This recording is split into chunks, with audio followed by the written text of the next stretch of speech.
Hello दोस्तों।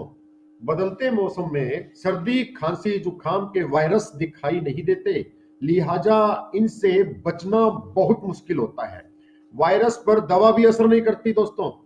सर्दी खांसी जुकाम यदि परिवार के अंदर किसी एक व्यक्ति को हो जाता है तो संपूर्ण फैमिली को वो अपने चपेटे में ले लेता है। तो दोस्तों, आजकल के बदलते मौसम में प्रदूषण और अस्वास्थ्यकर जीवन शैली, अनहेल्दी लाइफस्टाइल जिसे हम बोलते हैं, के कारण कोल्ड कफ जैसी समस्या बढ़ती जा रही है।